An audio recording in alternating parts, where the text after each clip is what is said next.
প্রিয় শিক্ষার্থীবৃন্দ, রাজাদেশি অনলাইন স্কুলের পক্ষ থেকে সবাইকে স্বাগত। আজকে আমি তোমাদের সামনে দশম শ্রেণী বিজ্ঞান শাখা স্টুডেন্টের জন্য জীববিজ্ঞান বিষয়ে জীবযুক্তি নিয়ে আলোচনা করতে আসছি। আশা করি তোমরা সবাই পুরো ক্লাসটা আমার সাথে থাকবেন।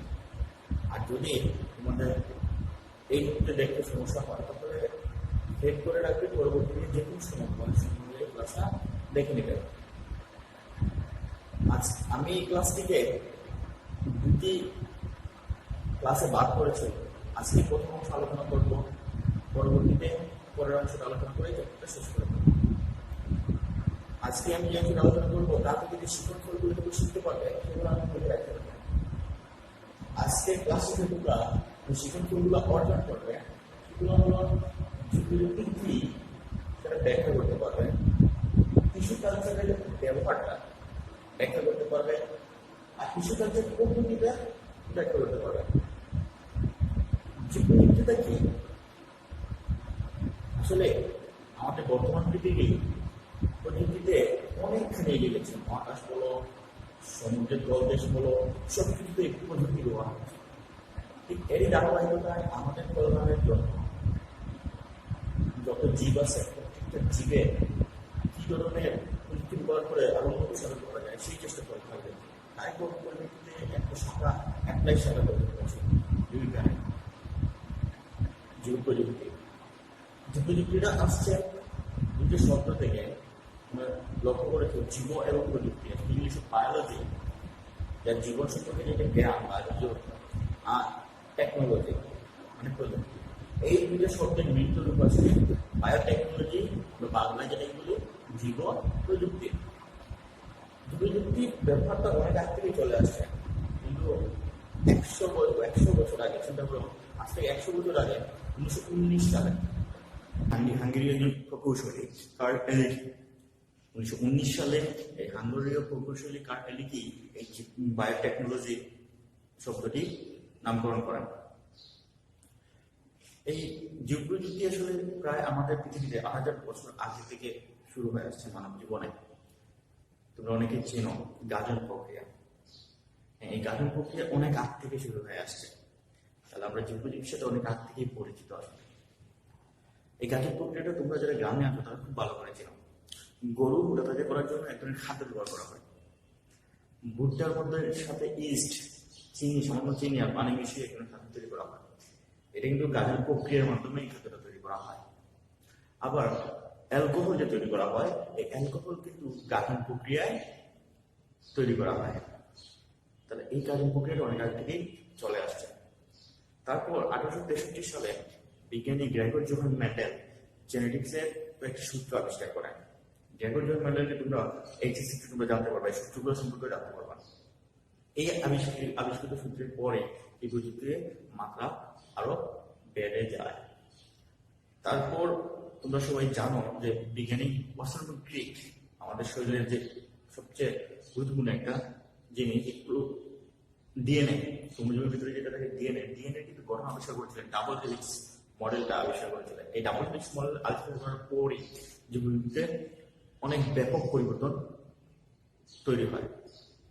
এইগুলো ইতিহাস। এরপর থেকে আমাদের জীববিজ্ঞানী আমাদের মানব জীবনে অনেক কল্যাণ সাধিত করছে। তাহলে জীববিজ্ঞানী কি সেটা তোমরা নিশ্চয়ই বুঝতে পারছো। জীবের মধ্যে যে প্রযুক্তি ব্যবহার করা হয় সেগুলো হলো জীব প্রযুক্তি। জীববিজ্ঞানী আসলে অনেক ধরনের আছে। আমরা তোমাদের বই যেটা আছে সেটা হলো টিস্যু কালচার এবং জেনেটিক্স ইঞ্জিনিয়ারিং। এই দুইটা জিনিস নিয়ে আলোচনা করা আছে। আজকে আমরা টিস্যু কালচার নিয়ে আলোচনা করবো, পরবর্তী ক্লাসে আমরা জেনেটিক্স ইঞ্জিনিয়ারিং নিয়ে আলোচনা করবো। টিস্যু কালচারটা কি? টিস্যুর মধ্যে থেকে কালচার করা হয় সেটা হলো টিস্যু কালচার। তাহলে টিস্যুটা কি? জীবে অনেকগুলো কোষ যখন একই স্থান থেকে উৎপত্তি লাভ করে, একই কাজ সম্পন্ন করে, সেটাকে টিস্যু বলে। তুমি সবাই জানো, ক্লাস 6 থেকে পড়ে আসছো। টিস্যু হলো অনেকগুলো কোষ মিলিত হয়ে এক ধরনের কাজ করে, একই স্থান থেকে উৎপন্ন হয়। এই টিস্যুর মধ্যে বা কোষগুলোর মধ্যে কিছু আছে স্টেম কোষ। স্টেম কোষটা কি? এই কোষ এমন এক ধরনের কোষ আছে প্রতিটা জীবে। স্টেম কোষ হলো এই কোষ থেকে হুবহু অন্য ধরনের কোষগুলো উৎপন্ন করতে পারে। এটা বিশেষ বৈশিষ্ট্য। প্রত্যেকটা জীবী আছে, আমাদের শরীরে আছে কিছু কিছু জিনিস, কিছু কিছু কোষ আছে স্টেম কোষ বলা হয়, সেগুলা অন্য কোষ উৎপন্ন করতে পারে। উদ্ভিদের ক্ষেত্রে এই ধরনের কোষকে বলা হয় ডটিক ট্যান্ট কোষ, স্টেম কোষ। এই ধরনের কোষ ব্যবহার করা হয় করে টিস্যু কালচারটা করা হয়। টিস্যু কালচার আসলে কি করা হয়? টিস্যু নিয়ে বিপুল একটা আবদ্ধ জায়গার মধ্যে অনেক অনুচারা তৈরি করা হয় টিস্যু কালচারের মাধ্যমে। এটাই হলো বেনিফিট।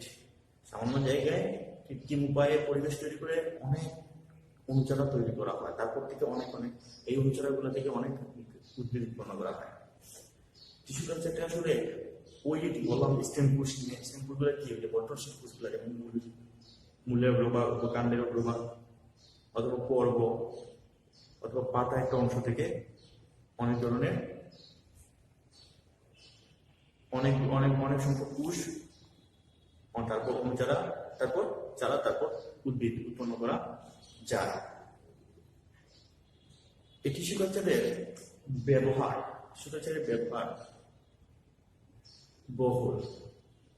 তোমরা অনেকে জানো উদ্ভিদের বীজ হয় না, এই উদ্ভিদগুলা থেকে বীজ হয় না। এই উদ্ভিদগুলা কিন্তু টিস্যু কালচারের মাধ্যমে অনেক অনেক সংখ্যক উদ্ভিদ তৈরি করা যায়। আবার কোন কোন উদ্ভিদের আছে একটা মৌসুমে উৎপন্ন হয়, অন্য মৌসুমে পাওয়া যায় না, তাহলে ওই উদ্ভিদগুলো অনুচারা অসংখ্য অনুচারা ব্যবহার করার মাধ্যমে পুরো বছর আমরা পেতে পারি। আবার কোন কোন উদ্ভিদ আছে আমাদের বিলুপ্ত প্রায় উদ্ভিদ, এই যে পৃথিবীতে অসংখ্য উদ্ভিদ বৈচিত্র্য আছে বা জীব বৈচিত্র্য আছে, এই জীব বৈচিত্র্যগুলো বিলুপ্ত হয়ে একসময় শেষ হয়ে যাবে যদি না আমরা এই জীব প্রযুক্তি ব্যবহার করে না থাকি। এই জীব প্রযুক্তি ব্যবহার করার মাধ্যমে অনেক উদ্ভিদ বিলুপ্তপ্রায় উদ্ভিদকে টিকানো সম্ভব। আবার কিছু কিছু উদ্ভিদ নির্দিষ্ট পরিবেশে উৎপন্ন হয়, অন্য পরিবেশে এটা উৎপন্ন হয় না। এই টিস্যু কালচারের মাধ্যমে এই উদ্ভিদগুলো উৎপন্ন করা সম্ভব। তোমরা অনেকে জানো যে বড় বড় রকেট যেটা আছে বা উড়োজাহাজ আছে, তোমার বই দেওয়া আছে, এটা 3 মাসের তেল ব্যবহার করা হয় জ্বালানি হিসাবে। 3 মাস কিন্তু আস্তে আস্তে একসময় শেষ হয়ে যেতে পারে পরিমাণ যদি তেলের উৎস হিসেবে 3 মাস ব্যবহার করা হয়। এর বিকল্প একমাত্র তেল হলো জোজোবা উদ্ভিদ থেকে উৎপন্ন করা হয়।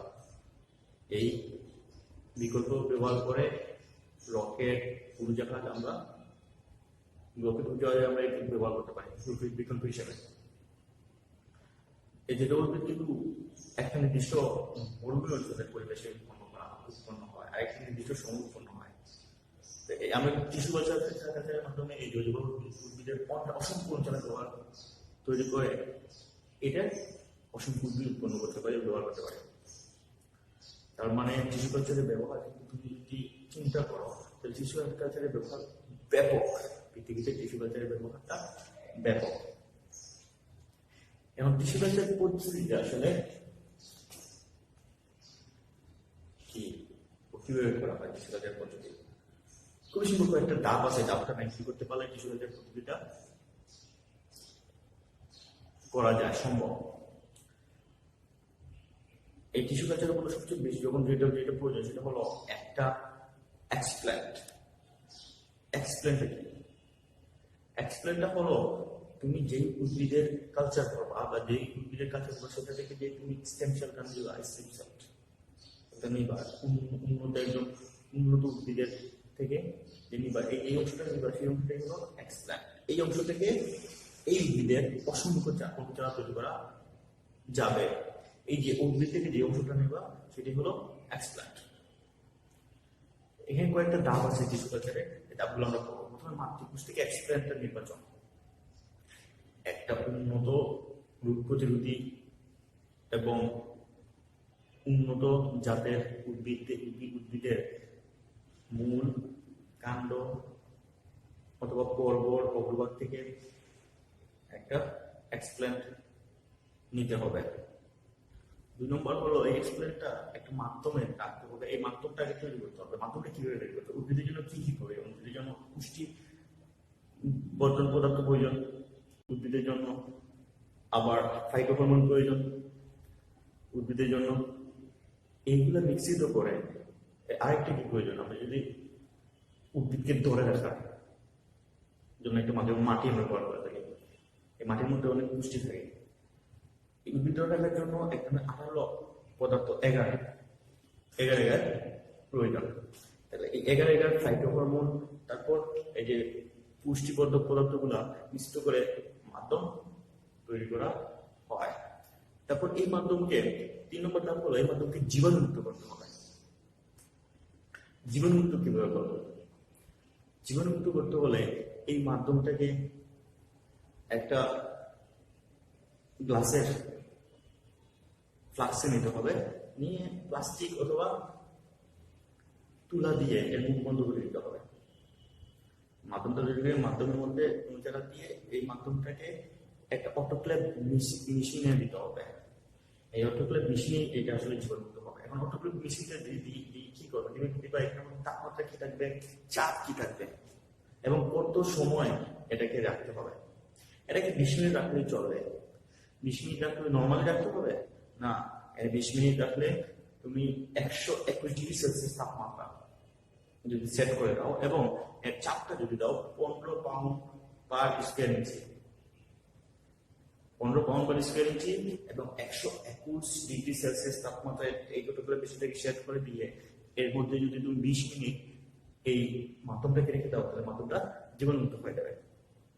তারপর এই মাধ্যমটাকে কক্ষ তাপমাত্রায় 25 ডিগ্রি সেলসিয়াস তাপমাত্রা থেকে 27 ডিগ্রি সেলসিয়াস তাপমাত্রা, যেটা কক্ষে আমাদের সাধারণত থাকে, সেই কক্ষ তাপমাত্রায় রেখে দিলে এর মধ্যে কিন্তু কখনো কখনো অনুচারা জন্মে, কখনো কখনো মানে আকারবিহীন এক ধরনের টিস্যু খণ্ড তৈরি হয়। এই টিস্যু খণ্ড থেকে আবার অনুচারা তৈরি হয়, অনুচারা তৈরি হয়। এখন অনুচারা থেকে যদি মূল উৎপন্ন না হয় তাহলে আরেকটা মাধ্যমে নিতে হয়, আর যদি মূল উৎপন্ন হয় তাহলে এই মাধ্যম থেকে সরাসরি পরিবেশে আনা যায়। আর মূল উৎপন্ন না হলে আরেকটা ধাপ, যদি মূল উৎপন্নের করার ধাপ একটা মাধ্যম একটা তৈরি করতে হয়, এই মাধ্যমের মাধ্যমে মূল উৎপন্ন করা হয়।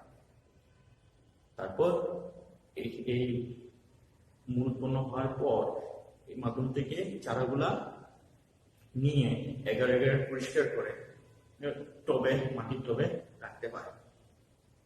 মাটির টবে রাখার পর এখান থেকে অনুচারা থেকে চারা উৎপন্ন হবে এবং কিছু কিছু সময় মাঝে মধ্যে এইটাতে ঘরের বাইরে নিয়ে রাখতে হয় যাতে এই পরিবেশের সাথে খাপ খেয়ে নিতে পারে। খাপ খাওয়ানোর জন্য মাঝে মধ্যে পরিবেশের ঘরের বাইরে এটাকে রাখতে হয়।